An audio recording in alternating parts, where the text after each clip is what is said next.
Hello, everybody. Welcome back to Fast Money Football here on the Parlay. It's Albert Vartanian, and I'm joined by the one and only Michael Singh. Mikey, Crystal Palace Leeds played yesterday in a single game in the Premier League. It was Monday, and it was a draw, 0-0. Leeds, once again, how about this? Under Jesse Marsch, unbeaten in 4 wins, but they're just 5 points above the drop. So they're still slightly in the relegation battle, I think. They are. No, they absolutely are. If you look at the teams around them, like in Everton or Burnley, those guys have started to round into form. And as you mentioned, just 5 points clear back of Everton, who have a game in hand as well on Leeds. So you look at Leeds' upcoming fixture schedule, and it's not looking great for them right now. But that being said, it's not just Leeds that are in that battle. I would say Watford and Norwich have already been booked their spot. They're They're not going coming down, back. yeah. Yeah, they're not coming back next year. And then you look at Everton, Burnley, Leeds, and I'll go as far as adding Aston Villa into that mix as well when you look at their upcoming fixture Okay. schedule. Because you have Norwich, which should be 3 points for them. But then you're facing Burnley twice, who you're in that battle with. Liverpool as well, Crystal Palace, and we saw what Palace is capable of doing against Leeds. And then they finish off the season with Man City. So I'm not writing off Aston Villa yet as they're safe and comfortable. I think it's going to be about a 4-team race here, and it's going to be interesting, Albert. Mike, I'm telling you, I was not looking at Aston Villa, but based on those fixtures, I mean, they really got to collapse. Plus 10,000 at the moment for Aston Villa to go down. It seemed like when they signed Steven Gerrard to come in as new manager after they dismissed Dean Smith, they had that new manager bounce. Everything was working out. It seemed like the right appointment. Everyone was talking about he's coming into the Premier League. He's going to be with Aston Villa for a certain while. Jurgen Klopp's going to leave Liverpool. Gerrard's going to move over to that position. But now, based on what you're saying, Mike, if they go down, like Frank Lampard, could probably go down as maybe the worst appointment this season in the Premier League. Yeah, maybe, especially when you consider like when they added Coutinho into the mix. We thought, okay, here we go. Like this team's starting to click, and they look good when he first joined. But then I don't know what's happened with them lately. You look at their form; they've lost 4 out of the last 5 matches overall, and that's dangerous at this time of the year. And I didn't even think Aston Villa would be in this position come this point of the season, and yeah, here we are. So if you talk about a team that's underperforming, then you have to consider Gerrard into that mix, which is pretty wild. Yeah, and if you look at the relegation odds, the favorites to go down, obviously at the moment, Everton plus 100, behind them Burnley plus 162, and back to Leeds plus 333. And if you look at their fixture runs, they have City next, who Leeds usually play well against. I don't know if that was the Bielsa effect. We'll have to wait and see when they play. Then Arsenal, Chelsea, Brighton, who are coming off that fantastic run where they beat Spurs away, Arsenal away, and really frustrated Manchester City. And I think they drew this past weekend. And then the end of the season against Brentford, who are flying at the moment. So no easy fixtures whatsoever there. They can, looking at it against City, not going to expect them to pick up points. Arsenal, you never know where you're going to get from Arsenal. Chelsea, same thing at the moment. You don't know where you're going to get. Brighton's going to be a tough game, and obviously Brentford. So when I look at those, I just don't see them accumulating at least half of the points that they possibly can. So that, yeah, I'm with you. I mean, they're well in the race, but that Aston Villa show really has me thinking, though. I mean, it has to, but yeah, Leeds is definitely a concern. But like you pointed out off the bat, like Jesse Marsch, the way that he's come in and he's changed the mentality of that team completely. Like before Jesse Marsch, this team looked like it was a shoo-in to go down. And now they're outperforming, I think, what this roster actually says. And when you think about the players they want to add moving forward, like a Brendan Aronson, for example, adding his caliber into the mix, that's a Premier League ad. Brendan Aronson's not coming to Leeds if they go down. So if they want to keep this trajectory right now, they have to figure out a way to pick up, I think, at least one win out of those big 3 games and then take care of business at the end of the season. I think they probably need at least 6 points here to stay up with the way that Everton has been going, with Burnley has been going. And of course, Villa and Burnley play each other twice down the stretch. So that's 3 points at least for each of those teams. So we'll see how that kind of plays out. So, Mike, you're probably the perfect person to ask this question. You cover the MLS really closely, specifically Toronto FC. Jesse Marsch obviously still is going under a lot of criticism moving from MLS as an American coach, excuse me, to the Hmm. Premier League. There's that stigma with American coaches and North American coaches. What do you make of that when you see a coach that's clearly qualified? He's done it in Europe. He's done it in the States. He's done it as a player, getting criticized by UK media because of his accent. Just watch Ted Lasso, man. Just watch Ted Lasso. No, but it is a thing. It's a thing that absolutely exists. I know just covering Toronto FC, hearing Bob Bradley talk about it when he was at Swansea, there's bigger hurdles that American coaches have to come across as opposed to domestic coaches. That's just the reality, or international coaches in general. That's just the reality of where the game is at. And until the US or Canada, I would even put Canada into that mix, until they go out and they do something significant, I believe, on the world stage. And you see a lot more of their players now make the move over to Europe where the top leagues are in the world. I think there still will be that stigma. I'm a big Jesse Marsch fan, fantastic Jesse, or huge Jesse Marsch fan, but he also coached in the Red Bull system for pretty much his entire coaching career. Mm-hmm. Now he makes the move over to Leeds, which is outside that system. Can that success translate? So far, it has. And I don't think many people can fairly criticize Marsh for the job he's done. I think he's outperformed expectations. And maybe after, hopefully, they get kept up this season, they stay in the Premier League. Hopefully, he earns some of that respect. But you're right, there is a bigger hurdle for American coaches to cross. Yeah, I'll be honest. I didn't know much about him before he came into the Premier League. I knew he played in the MLS and he coached the MLS. But yeah, I like the way he is. I like how outspoken he is. He actually gives an in-depth interview. He kind of gives the analysts some sort of insight into what's going on in terms of his training sessions and what he wants to do and what he expects from players. It's nice and fresh to hear something like that from a manager who managers usually close. They don't want to let out too much information.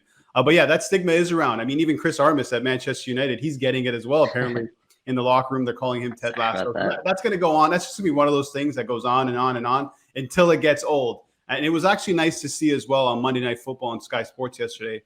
Robbie Keane was one of the guest analysts, and he was mentioning how when he played, because he played for the LA Galaxy, when he was in the MLS, he saw the coach. He's like, there's some fantastic coaches out there, like some top tier guys. So it's nice to see Jesse Marsch and these North American coaches getting the rub from notable players like Robbie Keane. But we got to move on to one of the biggest competitions, to the biggest competition in European football. The semifinals of the Champions League starts today. We have some big matches. The four teams that are involved, Mikey: Liverpool, Manchester City. Those two teams seem to be meeting up time and time again. It seems to be destined, though, that we might see them in the final. Real Madrid and Villarreal round that off. So Liverpool, Villarreal, Man City, Real Madrid is the game today.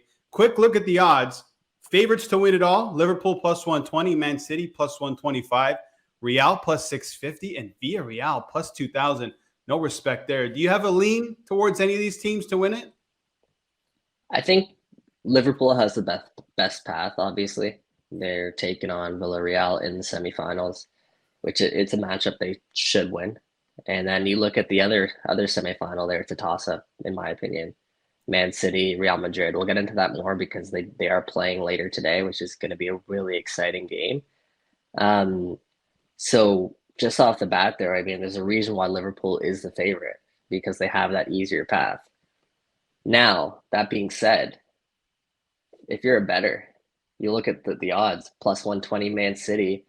Okay, that's slightly better than Liverpool, but they got to go through Real Madrid and then hypothetically Liverpool. I think you get real value for Real Madrid Mm-hmm. at plus 550. I think this is a team that perhaps is being overlooked a little bit because they don't have the same star power that they've had in the past.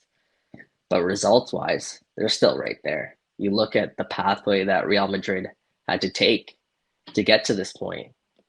Beating PSG over two legs, beating Chelsea over two legs, who isn't that far behind a City or a Liverpool, in my opinion. They're not fairly close, but they're close.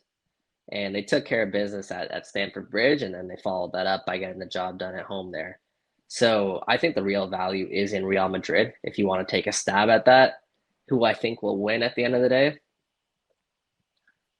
it's going to come down to Liverpool, Man City. It's going to, in my opinion. I know it feels like it's going that way. My lean is towards Real Madrid, and I'll tell you why. It's because I punched their ticket at plus 1,600, so I got a ticket hanging right now. But I really don't think that they're going to get past Manchester City. Yes, okay, they beat PSG, they beat Chelsea, two very difficult fixtures to go through to get to this point. But if you watch those games, they weren't very good for 80% of those games. They sit back. I mean, they were criticized after the first leg against PSG for sitting back and the way that they played. It worked out in the end. It really did. But, I mean, it was a lack of finishing and a lack of a lot of things from PSG. Against Chelsea in the second leg, Chelsea were the much better team. Real, they held out and somehow won that game. So I think the game plan is going to be similar against Manchester City. But just based on what I've seen from them, they're a very good team. Don't get me wrong. Probably going to win La Liga. They probably have the Ballon d'Or winner in Karim Benzema. But at the moment, I think Manchester City, for me, is the clear favorite. And I know you can get the numbers at different books at different odds, but plus 125 I have here for Manchester City. Not bad. Is it worth a bet at this moment? Probably not, because they're going to have to go through two very difficult legs against this Real Madrid team. But I'm with you. I mean, Liverpool, Man City seems to be destined in every single cup at the moment. I want to talk quickly about the top score odds. So at the moment, leading in the Champions League is Robert Lewandowski. He's got 13 goals, Mike. He minus 120 to finish as a top scorer. Obviously, Bayern Munich not in the competition. Just behind him is a man I just mentioned, Karim Benzema. He's got 12, plus 100. As of right now, he has 2 games left in the Champions League. If they make the final, it's a third game. He needs to score 2 to win the top scorer. At plus 100, is he worth the bet? Or at minus 120, is it better to go with Lewandowski? And if Benzema does score and they both finish at 13, at least you get some money.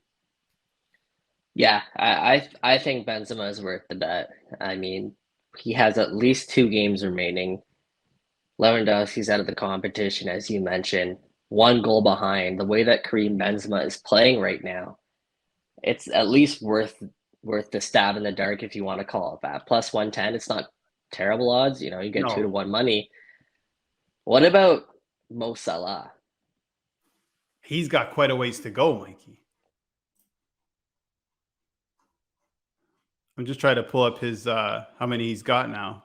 Yeah, he's at 8 goals. So he's got 8. Yeah. I mean, if you're expecting Liverpool to really blow up Villarreal in both those 2 legs, which I don't think is going to happen, I'm not even convinced that Liverpool get through. I think Villarreal is very underestimated in this competition because Unai Emery, as we know, the guy loves knockout competitions. He knows how to win them. He knows how to frustrate teams, as we've seen.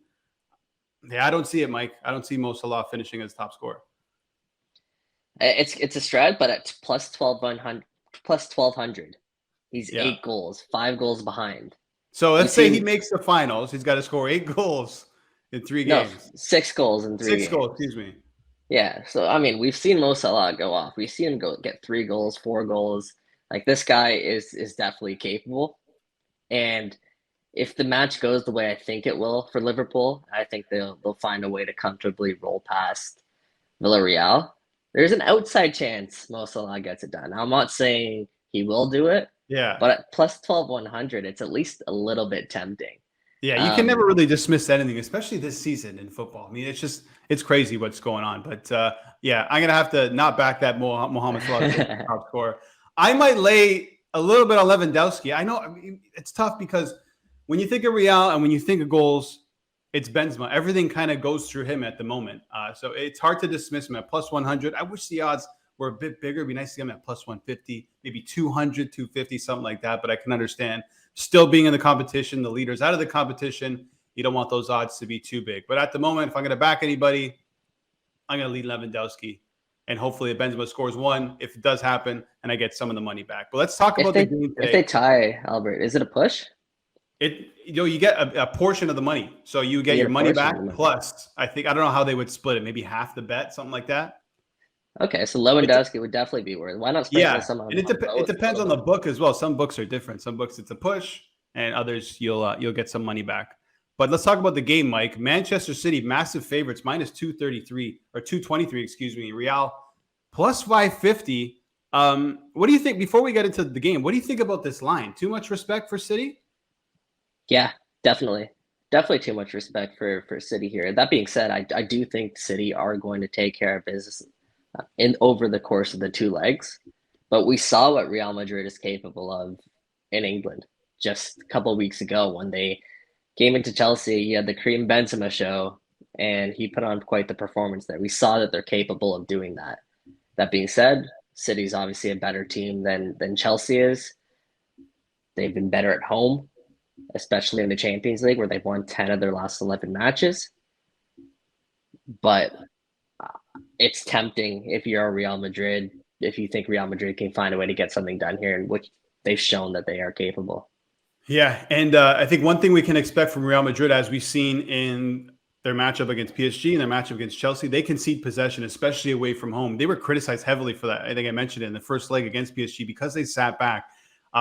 So as much as we want to think Atletico Madrid is the only team in La Liga that sits back and concedes possession and soaks up the pressure and parks the bus, Real Madrid is very much turning into that team. They have been that team this season. And I think that's what we can expect. It's going to be a classic Man City, 55+% of possession, maybe 60+% of possession, trying to break down this Real Madrid team, with Real trying to use their pace up front with Vinicius to break back through that line and score goals. So I think it's going to be one-way traffic for most of the game. Agreed. It's just how many goals can City score? I mean, we saw what happened against Atleti. It's not, they weren't exactly penetrating that defense with ease. It's going to take a lot for them to do that. And they have some injury concerns as well. Kyle Walker, John Stones, both will face a fitness test. And I think this is a huge miss. João Cancelo is suspended. And I think if you're missing that pace of Walker, you're missing that pace of Cancelo, you're missing another center back, you might have maybe a Nathan Ake, who's naturally a center back, move out to a fullback position. I think Real can really exploit that, but we won't know until the lineups come out. So I think if those players aren't in, I'm going to actually give the slight edge to Real in this game. I know that's crazy to say they're playing away from home, but that plays right into what they want to do, Mike. Vinicius could feast down that He right-hand really could. City side. He's Yeah. got the pace to burn, right? And he's capable of the spectacular. So you give him a couple opportunities, you send him on the counter down that side a couple times. As you mentioned, they like to concede possession. So playing off the counter works perfectly.